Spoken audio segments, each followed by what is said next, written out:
commencement of the United Nations General Assembly suddenly sounded. Delegates from all parties fell silent. The atmosphere in the hall instantly turned solemn. The chairmanship of each General Assembly session rotates among member states. This time, it was the turn of the Korean nation. The previously unremarkable South Korean delegate motioned for silence before announcing the specific procedures and rules for this session. After that, since this impeachment motion was initiated by the Kingdom of Yemen, the South Korean representative motioned for Jang Ye's side to submit the impeachment petition. Jang Ye exchanged a glance. Henry took the impeachment documents and handed them over. "Don't worry, we've got your back." Obama tilted his head and murmured to McKinley. McLean glanced at the impeachment papers, then looked at Jang Ye. He sneered. Before the meeting began, Obama had already informed him of the Yemen kingdom's nuclear weapons fraud. This meant that both the lighthouse nation and Israel no longer worried about the threat of the Yemen kingdom's nuclear weapons. The previously mentioned assassination mission could proceed as planned. Therefore, in McKinley's eyes, Jang Ye was already as good as dead. Let him gloat for a while longer. I'll see how long his laughter lasts. McKinley thought to himself. At that moment, the representative of the Korean nation began reading the impeachment document before the assembled nations. The Kingdom of Yemen strongly condemns the actions of Yisrael in the Gaza Strip and hereby formally submits a motion to the United Nations to impeach Yisrael. Key demands.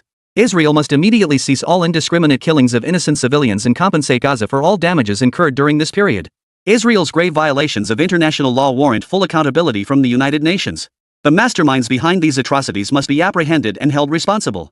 Furthermore, Israel must submit to global oversight. A few minutes later, after reading the impeachment document, the South Korean representative looked around at the assembled nations. It was now time for each country's delegate to voice their opinion. Chapter 151, Insane and Unscrupulous. As the nation facing impeachment, throughout the entire reading, McKinley wore a look of contempt, clearly unwilling to accept the verdict. After the reading concluded, he turned his gaze toward the lighthouse nation. This was a signal for the beacon nation to speak on his behalf. Yet Obama showed no intention of speaking, instead turning his gaze toward the representative of the land of the morning calm, Yamamoto. Everyone knew. The lighthouse nation and Italy were closely aligned. The two nations were in cahoots. Having just read the impeachment documents, he immediately stood up to speak for Italy. His motives were far too obvious. This would inevitably provoke widespread discontent. This was different from previous UN General Assemblies. This meeting is broadcast worldwide. It's being broadcast live globally. Hundreds of millions, even billions of users could watch the impeachment proceedings across various platforms. Even if they couldn't completely clear themselves of suspicion, it shouldn't be so blatant. The role of the Foot Basin Chicken Nation is now fully revealed. Ahem. Yamamoto raised his hand. After receiving permission, he stood up and addressed the microphone. What I wish to say is that this impeachment by the Kingdom of Yemen carries the intent of smearing others. We all know the people of Yisrael have endured profound suffering. To fundamentally prevent such tragedies, one must ask, why do these horrors persist? I urge everyone to carefully consider who was Yisrael's true enemy. The crowd's expressions twitched. They stared at Yamamoto as if he were an idiot. Do you even realize what you're saying? The atrocities committed by Yisrael are witnessed by the entire world. Multiple waves of targeted bombings displaced the people of the Ghassan region, leaving the dead and the wounded wounded. What do you mean by smearing? Yamamoto, shamelessly persisting, declared, yes, Hamas has always been Israel's true enemy. Hamas initiated the attacks on Israel's border, killing hundreds and destroying numerous buildings. Israel's actions were merely defensive, compelled by the need to protect its own citizens. Instead, Hamas in Gaza is reaping the bitter fruit of its own actions, forcing ordinary Gazans to pay the price. Shouldn't we be condemning these real culprits? If the Kingdom of Yemen seeks to impeach Israel, then I believe the United Nations should first resolve the Hamas issue, eradicating this terrorist organization from the face of the earth. Yamamoto set down the microphone. He stared expressionlessly at the South Korean representative. The South Korean representative froze. His expression seemed to say, "Holy, you can actually do that? We're both dogs of the Beacon Nation. Why are you the one putting on such a show?" Obama shot Yamamoto a look of approval. Yamamoto's expressionless face finally broke into a sycophantic smile. Though the smile vanished almost instantly, global netizens were all in an uproar. Netizens worldwide were in an uproar. So real. So real. What a good dog, he knew to smile at just a glance from his owner. That damn smile is absolutely professional. No wonder it feels so familiar. Isn't that the same sycophantic vibe you see in dramas, like the dog-like sycophants fawning over emperors in ancient palaces? TSK. Someone, bring the bones. That smile, anyone with a shred of backbone could never master it in a lifetime. How disgusting. What nonsense are you spouting? Why did Hamas attack the Israeli border? Shouldn't you first investigate what Israel did first? Hamas is fighting for national dignity and justice. It's Israel that invaded their territory, committing genocide, a bunch of damned murderers. The representative of the Foot Basin Chicken Nation concluded. Next, it was time for other nations' representatives to speak. The South Korean representative scanned the audience and noticed the Chinese representative raising his hand. Lu Chen stood up, adjusting his attire slightly. He spoke with measured confidence. Regarding the remarks just made by the representative of the football chicken nation, I have some points to convey. First, the theme of this meeting is the atrocities committed by the Yisili nation. We should focus on this core issue rather than diverting the discussion. Shouldn't we concentrate our debate on whether the current actions of the Yisili nation are justified? If they are not, then as representatives of the United Nations, we all have the right to mediate and, from a humanitarian standpoint, prevent further catastrophe. We all know that under several rounds of Israeli bombing, the Gaza Strip has suffered countless civilian casualties. They deliberately target hospitals, leaving no survivors, sparing neither children nor women, all of which is backed by irrefutable evidence. Slander. Pure and simple slander. McLean stood up, visibly agitated. We have already issued statements. All our attacks target the terrorist organization Hamas. As for the civilian casualties in hospitals, those were merely accidental strikes. Who can guarantee they never make mistakes? Our own mistakes. Yet they make others pay with their lives. Once again, everyone witnessed the shamelessness of the Italian American. And what's more, no one believes Yisili's claim of an accident. Once was a mistake, but every time? Lewin refused to indulge him, retorting, "The king of Yemen possesses certain things that I believe will interest everyone present here in the entire world." Zhang Yi understood. He stood up and produced a videotape. "This is evidence of Yisili's crimes. I request to release it publicly here and now." Everyone watched. Though the Korean representative leaned toward the lighthouse nation, he had no choice but to agree. The video played out before the assembled crowd. In the footage, Yisili's fighter jet, after bombing civilians, directly turned toward the hospital. Without a moment's hesitation. Such a clear objective? You're telling me it was an accident? This is utterly shameless, it's clearly deliberate. Gaza's medical infrastructure is already severely compromised under Israeli blockade. Destroying the hospital means that any infection among Gaza's population risks becoming fatal without timely treatment. Bombing hospitals, then refugee camps, places filled with people who lost their homes to bombing. You tell me this is an operation against Hamas? Yeah, right. Do you think Hamas deliberately gathers in one place just so you can bomb them? Live stream viewers. Breaking the 1 billion mark. Tens of thousands of comments flood the screen every second. The video isn't censored. The bloody scenes left many physically ill, unable to watch. And yet, Yisili actually claimed it was a mistaken accidental bombing. One time was an accidental bombing. But every single time an accidental bombing? This clearly fails to convince the public. Beyond this, I possess footage of Yisili openly destroying Gaza's power plants, reservoirs, and other infrastructure. Zhang Yi's lips curled into a smile. Therefore, I have every reason to suspect that Yisili is resorting to any means necessary to annex Palestine territory. They've lost their minds. Their true objective may well be to exterminate the entire population of Gaza. The moment these words were spoken, the entire General Assembly Hall fell into a deathly silence. Chapter 152, The Story of the 500,000 Marco Bread. With just a few words, Yisili was branded with crimes of genocide and mass slaughter. They also openly violated international law, a violation of basic human morality. Warmongering. Any one of these charges alone is a capital offense. Even if the perpetrator is Yisili, backed by the United States, the gravity of these crimes is too severe. Once proven, Yisili's fate afterward will be nothing to envy. Nonsense. McKenlin stood up, his face flushed. You say we want to seize Palestine territory? Excuse me, but over 2,000 years ago, our ancestors lived in Jungdong. That land was ours to begin with. What's wrong with that? Oh? And what proof do you have? That Bible you're clutching? Zhang Yi laughed. If that's the case, could I just write a book and claim Yisili as my territory? Besides, if events from over 2,000 years ago still hold sway, then I'd like to ask everyone here, if the Dragon Nation were to produce the ancient text Chanhaging, how would you respond? The expressions on every face in the room became utterly priceless. Holy crap? You can play that game? Across the table, Yisili's representative, McKenlin, froze solid in place. His brain seemed to have crashed, leaving him speechless for a long while. How could he possibly counter that? On screen. Damn, ha! That's hilarious, a straight-up game-changer. Representative Yisili was dumbfounded. Yeah, if the Bible can be used as evidence, then I'll claim the classic of mountains and seas as an ancient world map. In ancient times, we Chinese roamed the world. Does that mean the entire planet was our territory? And there's an ancient saying, wherever the sun and moon shine, it's Han territory. Shouldn't you all just move off the planet? Exactly. If a crappy Bible counts as evidence, then you'd either have to move off the planet or pay rent to the entire Chinese nation. Turns out, you have to fight thieves with their own logic, no point reasoning with them. Hilarious. Yisili is a tough nut to crack. Kicking that iron plate of the Yemen? You'll regret it, ha! Watching the bewildered expression on the face of the Ukrainian defense minister, everyone burst out laughing. When dealing with thugs, you can't reason with them. Otherwise, it's like a scholar meeting a soldier. You can't reason with them. Use their own bandit logic against them. McKenlin was furious. He pointed an accusing finger at Zhang Yi and snapped, "Oh? So you want to uphold justice, do you? So what if I do?"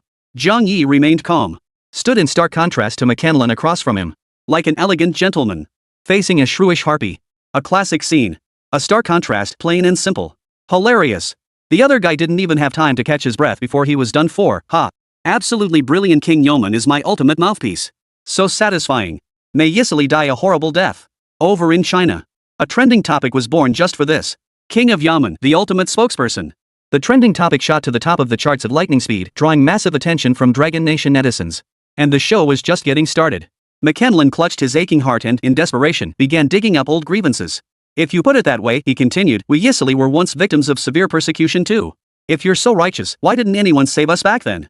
Why did you just stand by and watch us Yisili people get slaughtered and persecuted? Why didn't you righteous folk speak up and condemn it? At this point, McKenlin's demeanor shifted abruptly. Because this was a fact the entire world had to acknowledge. They had been victims. Millions were slaughtered. If one were to calculate it that way, he might even say the entire world owed them a debt of gratitude. He believed the Yamen kingdom led by Zhang Yi was nothing but a bunch of hypocrites. They merely sought to exploit this opportunity, using the banner of justice to suppress them. As for Gaza and his kind, they weren't genuinely trying to help them at all. With that said, the mood grew heavy. The bullet comments suddenly shifted in tone. Come to think of it, it's true Yisili had it rough back then, even worse than Gaza today. They were victims of history too. War has no right or wrong. As far as I know, the Yisili people have been displaced for over 2,000 years, never having a fixed homeland. That part is truly tragic. Yes, they've been driven out countless times. If only so many people had spoken up for the Yisili back then. They must have hated the war too. Zhang Yi scanned the room. No one seemed inclined to speak. McKenlin hoped to elicit sympathy, but unfortunately, Zhang Yi wouldn't give him that chance. Excuse me, but don't you know why you were massacred back then? What do you mean by that? McKenlin glared at Zhang Yi with venom. What I mean is, do you want me to dig up all your dirty laundry from back then too? Who doesn't know how to dig up old dirt? It's about who's more ruthless. Zhang Yi cleared his throat. He looked solemnly at everyone, giving the live broadcast camera a particularly meaningful glance. Everyone, I believe you've all been exposed to the content Mr. McKenlin just mentioned through news and television since childhood. Nearly all such reports portray Yisili as the ultimate victim innocent, a casualty of war. But let's not forget.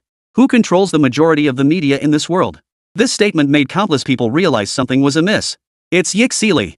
Yisili controls nearly every major media outlet worldwide, both the well-known and obscure ones bear its influence. As the saying goes, what you see is what others want you to see.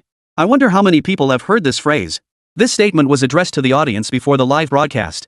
The attendees were all high-ranking officials from various nations. The breadth of information they access is beyond the imagination of ordinary people in a lifetime. They grasp the bulk of the truth. Zhang Yi needn't explain, they understood exactly what he meant. As for the viewers watching on screen, influenced by film and television news, much information remains inaccessible to them. This is why, after McKenlin revealed their victim status, many were swayed by this emotional appeal. The tone of the live chat comments shifted dramatically. What the hell do you mean by that? Seeing Zhang Yi about to expose something, McKenlin began to panic. Zhang Yi shot him a glance. But he ignored him. Instead, he continued, when the Jews were displaced, the Will state took in some Italians. What happened next? The Italians leveraged their business acumen to operate usury operations within the Will state, amassing wealth recklessly. This indirectly triggered an economic crisis, leaving Will state citizens unable to afford food. Do you recall the story of 50,000 marks for a single loaf of bread? Zhang Yi's gaze held a meaningful glint. Fell upon McKenlin. Chapter 153, The Crimes of Italy. McKenlin's thumb trembled violently beneath his sleeve. His chest heaved as he gasped for breath. His face was completely flushed. Those words struck straight at the core of McKenlin's pain. Why was the Will Nation so ruthless back then? Ultimately, they brought it upon themselves. The Will Nation had taken them in during their time of need, allowing them to enter its territory and survive. And what did the Yisili people do in return? When the Will Nation faced its own crisis, not only did they refuse to lend a hand, instead, they resorted to usury. This led to a series of bankruptcies among the citizens of the Kingdom of Will, ultimately causing the entire nation's economy to collapse completely. The origin of the saying 50,000 marcos for a loaf of bread. This very story.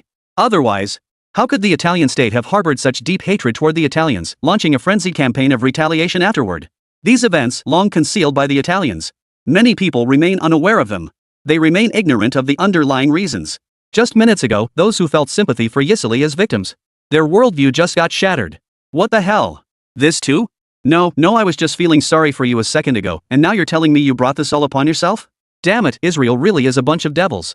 May you all burn in hell, amen. Interesting. Very interesting. Could this Israeli defense minister explain himself too? I knew it. Why would Israel suddenly attack Israel? Turns out this is why. Makes perfect sense. What a fierce nation. The Israel people deserve to vanish from this world. The truth is out. Online sentiment toward Israel has instantly reversed. So-called sympathy. Vanished completely. Vanished into thin air. This is a people whose vices are etched into their very bones, into their very genes. They are not worthy of sympathy. Otherwise, ordinary people would never commit such inhuman atrocities as those that occurred in Gaza. You! McKinlin's voice trembled with fury, his face contorted in rage. McLean, calm down. Seeing him on the verge of losing control, Obama hurriedly intervened. Zhang Yi paid no heed to McKinlin. Continue exposing Yisili's historical atrocities before the entire world. You like digging up old skeletons, don't you? Zhang Yi will let you dig it up thoroughly. As everyone should know, the various misdeeds committed by the Isarites throughout history are not uncommon. For instance, around 1650 BC, the Ejiri welcomed them into their lands, fostering ethnic harmony and offering them shelter. Yet when the Hyksos invaded Ejiri, the Isarites turned on their hosts, aiding the invaders instead. Zhang Yi's mouth went dry. Zhang Yi calmly took a sip of water. As for other instances, such as your conflict with the Bas Empire in the 5th century BC, the events with the Loma Empire in 135 AD, and incidents involving your Yisili people during the Song dynasty and the Dragon Kingdom? Not to mention modern history, the very first people to sell opium to the Dragon Kingdom were the Yisili. Every single word. Each word condemns the Yisili people's myriad misdeeds. All of it beyond redemption. Were these deeds committed by any other people, it would be enough to condemn that nation to eternal infamy. The reason Italy has not is the power of controlling the media and public opinion. And now, through Zhang Yi's narration, Yisili's past deeds were laid bare before the world. The representatives from various nations in the Grand Hall remained silent. Yet their spirits were already greatly stirred. These revelations, Zhang Yi dared to make public.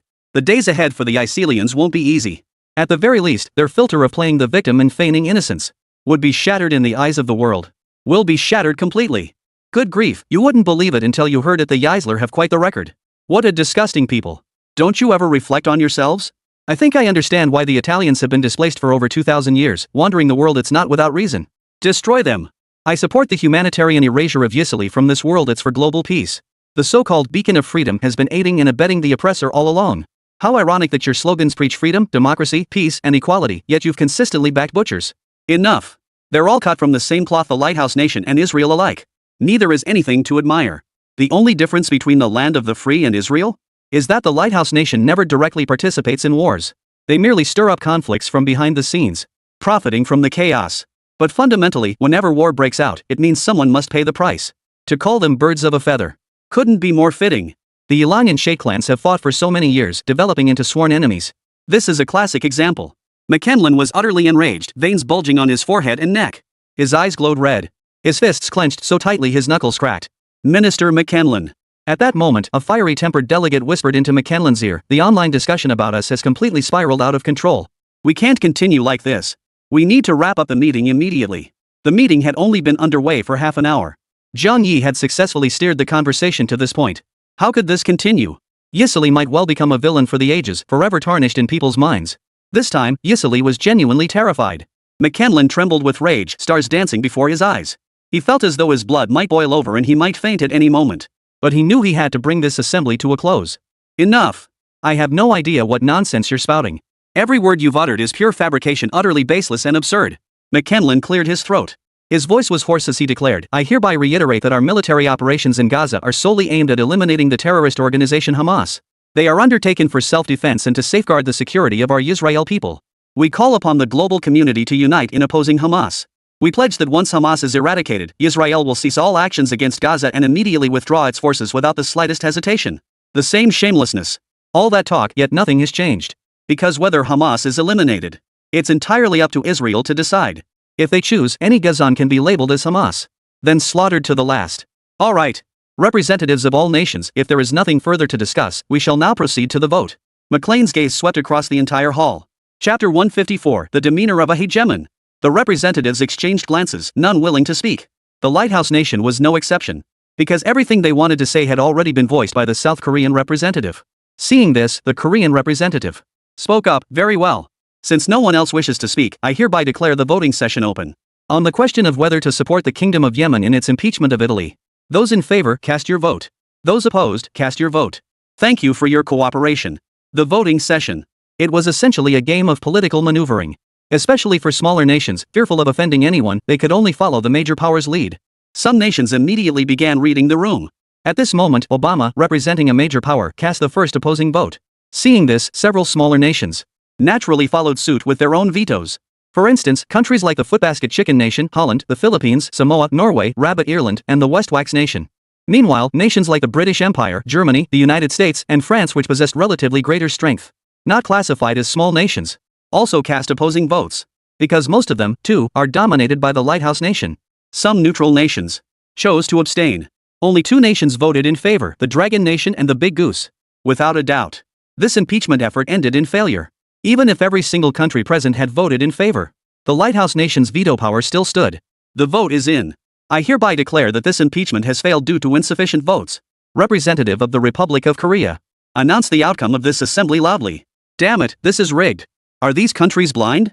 Didn't they see Gas's plight? Didn't those blood-soaked paintings stir your consciences? You heartless bastards.